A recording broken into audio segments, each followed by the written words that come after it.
For me, my first memories of going to games are with my dad. I remember it's a stand on New Road. I think my first game stood on Braemar Road in the paddock there, and I just so exciting. It was so close to the pitch, and used to get, there's Martin's newsagent around the corner, and he'd get a little bag of pick and mix, and he'd pick them all out, and I'd have my bag of pick and mix. In New Road, I used to stick it on top of the wall there. And I used to love, this is a weird thing to love, when we'd score, the whole stand would rush down onto you, and you'd be at the front, and you just felt so part of this amazing thing. Every time you scored, you'd get so excited, and you just felt in the middle of it all. You felt so connected with the players, and I used to love walking into Stripes Bar under the stand in Braemar after the game, and you might get a little peek at a player, and they were always so great. And the Junior Bees days where you'd get to meet the players, and I was lucky enough to be mascot for the Oxford game, and just remember every player was just so brilliant with me. It was amazing. You'd get to do a full warm-up with your hero, you could pick who you wanted. Weirdly, I picked Lee Harvey because my gran loved him, even though my favourite player was Robert Taylor. It's just always been, it's been amazing. Yeah, I just love it.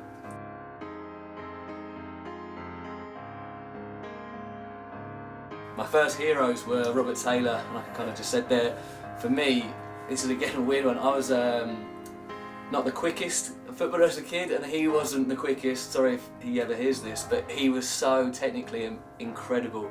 I remember he scored like 3 lobs or 2 lobs against Plymouth and Cambridge when I was a boy. Just got obsessed with him. I just loved the way, he made me think I could be a professional footballer, and again that sounds like a horrible thing, but I mean, he made me realise that I could be as good as him, and I thought he was no one better than him really at the time. I just loved everything about him. And he just seemed like a lovely man as well. The players back then, I still think they still do now, they just always had a smile on their face. And I think that's one thing that's beautiful about Brentford players. They do everything they do with a smile on their face, and that rubs off on the crowd, and it rubs off on the new generations of fans, because everyone's having fun, everyone's having a good time, there's not that negativity. It's just lovely.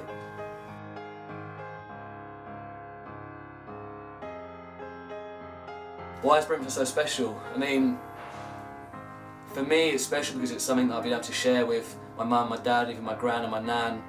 But not only that, for me it's been a massive thing with my friends, and the amount of people that I have now go to me, I always look out for Brentford, I always look out for their results, and it's weird, I'll come in and to work, or I'll get a message going, Brentford doing really well, people that I haven't spoken to for a while.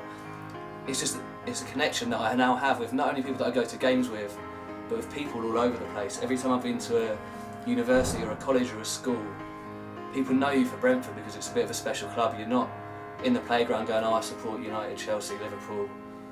You go in, I support this different team, and they're like, why do you support them? And you say, well, come along, and then you bring them along, and you get to stand at games, things like that. It's just different. It feels like just a different atmosphere to anywhere I've ever been, and you feel a connection, and you feel like everyone there is included and welcomed, and I don't think you get that everywhere you go. And it also helps that there's brilliant atmospheres at every game, and again, we're doing really well at the moment. I think that helps as well, but it's just special that days like this even, where I've managed to just sit there with loads of fans and players together on a day like today, have Marcus Gale, David Hunt come down and speak to fans, and Gary Roberts there as well. 3 generations of players there really, and it's just a beautiful thing, and I don't think you get that at every club you go to.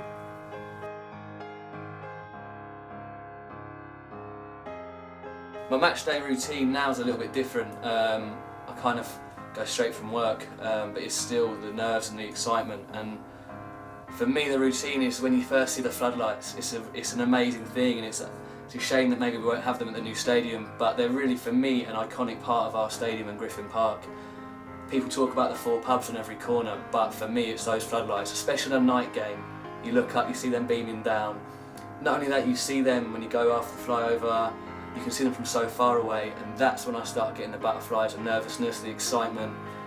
So from there, going into the stadium, taking up my spot on Ealing Road, saying hello to people, a lot of whom I don't actually know their names, or they don't know my name, but you say hello to them because you're Brentford fans, you see them on an away day, you see them here every week, and you just shake their hand and say, hello, how are you?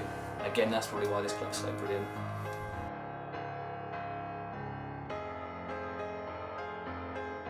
Why am I Forever Brentford? It's something that's just, I've never not known, and that maybe sounds like, oh, it's just something I have to do, but it's not. I never don't want to know it either. It's, for me, one of the defining factors of me. It's the thing that's probably given me as much happiness as my family, and that's poetic because they are my family as well. And I think that's probably why I'm forever Brentford, and it'll never leave me. And I'll be a Brentford fan forever, and I'm sure the next generation of me will hopefully be a Brentford fan as well.